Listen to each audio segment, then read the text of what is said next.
Welcome, Taurus, to your reading for the month of January.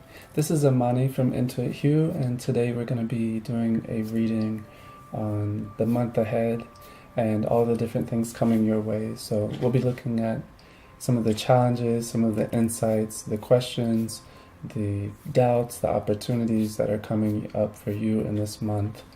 And this video is for everyone who identifies with Taurus, so whether it's in your as your sun sign or your moon sign, or it's not in your chart at all, it doesn't matter. It's if you resonate with Taurus, then this reading is for you. So thank you for watching. And in this first week, I know that many of you are thinking on intentions for the rest of the year, things that you want to manifest. And so while this reading will represent the energies for this month, the things available to you this month, it will also speak to this particular intention. So how can we begin to manifest that which we most desire in the month ahead? So that's the sort of intention that we're going to be moving forward with. And for you, Taurus, we have 3 cards here that we're going to look at today. The first card is going to look at the beginning of the month, the second card, the middle of the month, and the third card will look at the end of the month. So just very simple.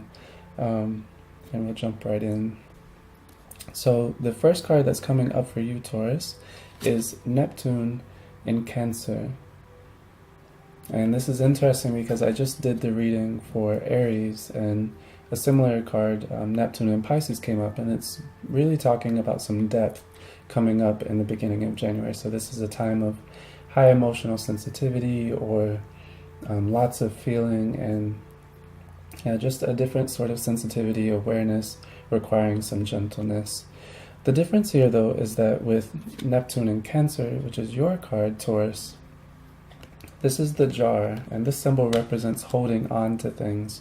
So you may be finding right now that you're coming from a place of reminiscing a lot, maybe that's hopefully, or maybe that's some disappointment, but definitely pointing to like the past and wanting like a sense of longing for that.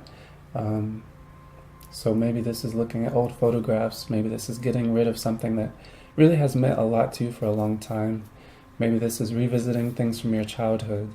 Definitely in the beginning of January, these are some themes that are coming up for you, whether it be in your career, emotionally, in your relationships, in your ideas and your intellectual stimulation.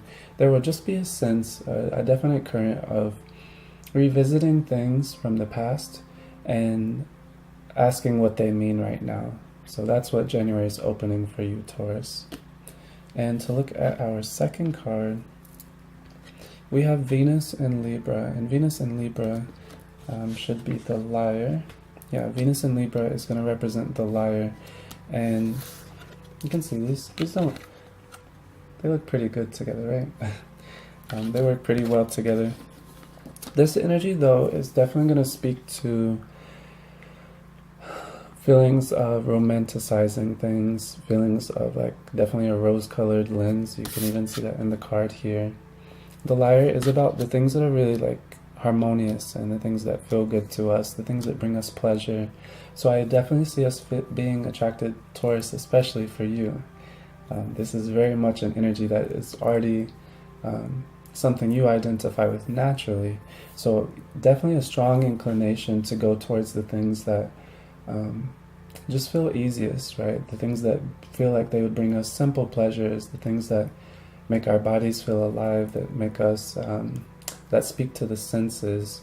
And I think there's going to be some romanticization happening with those things. So following this progression, at the beginning of the month, we're looking at things from the past, and we're reminiscing, and we're asking what these symbols mean for us, and maybe there's some longing. And I definitely see that in the middle of the month, there's some opportunities, there's an inclination towards definitely want to romanticize, definitely want to exaggerate the feelings and idealize, to look at the most beautiful things, the most ideal, the perfection, but perfection in a very simple sense. We want just simple beauty and simple pleasure. So that's going to be coming up for you, Taurus, in the middle of the month. And as we come to the end of the month, we have something kind of in the middle. So we have the first card, and then we have the second, and we end up here with Venus in Gemini. Now, Venus and Gemini, these look pretty good together, and you can kind of see it feels like a meld of the two.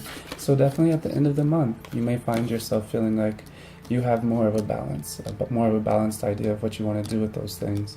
But this symbol is the feather, and Venus in Gemini really represents a sense of freedom to pursue and be caught up with things that excite you, be caught up with things that bring you sensations, the wind, very much going with the flow, very much just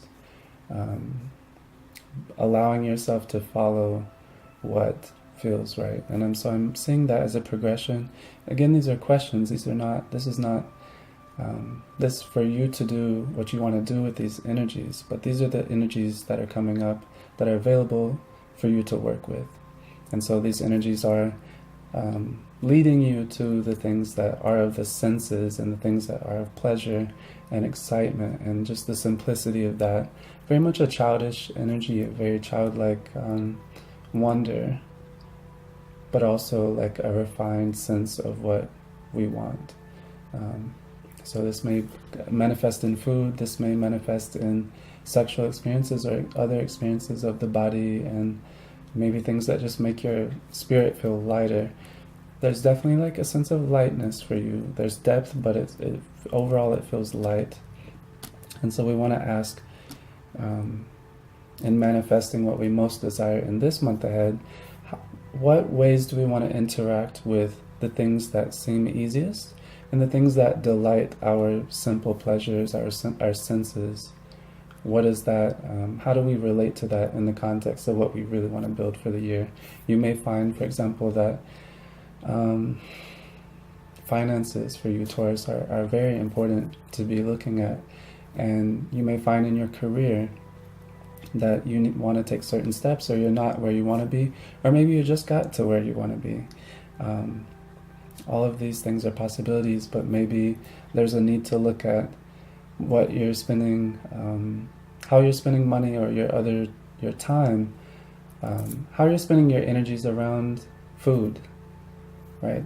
Are you spending a lot of money on food? Did you go to the spa and really treat yourself? This is not absolutely no like condemning. There's no pressure to respond in a certain way, but just asking what that does. Do you need more of the spa, or is it at a place where that's not serving you, but it's something you're being attracted to? That's really what this question asks. It's those things that we're drawn to, and we chase them because they excite us and they feel easy and they feel light. So just asking in January what those types of things mean to you. And I think you'll have these opportunities over this month. So again, at the beginning of the month, you have the opportunity to revisit some things from your past and really feel with those, whether it be memories, photographs, visiting a place where you grew up, or were with a past partner. And then there's definitely some idealizing happening, where you're looking at the ideal and some fantasy, but it feels very tangible, it's very sweet, it's very real.